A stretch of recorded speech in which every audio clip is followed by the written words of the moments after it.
Okay, essentially this is me just reading bits out from my blog. You get that, don't you? And coughing a lot, and then trying to edit all the coughing out. That's essentially what I'm doing.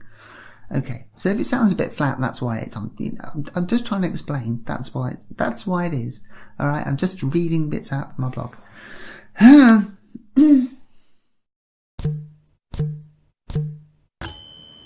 Valium, sheep, and alien horses.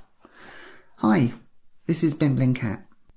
I was drinking tea outside the 7 Stars Hotel in Totnes, and there was some yoghurt weaving hippie staring at me.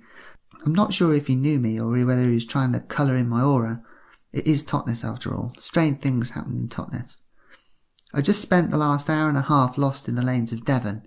I'd gone to meet a friend who lives in the sticks outside Newton Armpit. Although I do know the route from her place to Totnes, I came across a sign at a junction reading Staverton, which is the closest place to Totnes, and I thought, oh, right, good, a shortcut. I should have known better. I've lived in Devon long enough to know that the signposting around here is as vague as a sheep on Valium. Some junctions are signed, some are not. If you decide to follow one, then you're supposed to know your way at the subsequent junctions. Presumably via the collective ley-line zeitgeist of the Devonian hive mind. Saying that, I have picked up the Devon philosophy of, oh bugger it, let's keep going, and I'll see if I see something I recognise.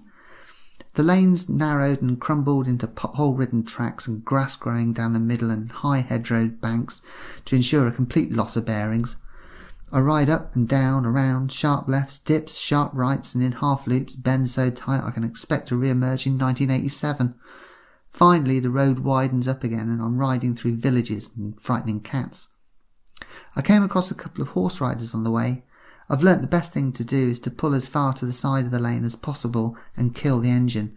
Let them pass, let them wave or thank them and nod and be polite. Avoid sudden movements. It's nice they're grateful for my stopping, but I'm motivated less by courtesy than the self-interest of not being kicked into the hedgerow by one of those weird four-legged creatures. I know there are people who love horses, especially down here in the Shire, but frankly, I don't get the attraction. On the day the aliens finally land and take dominion, the face of our newly appointed alien overlord of terror is surely going to look like a horse.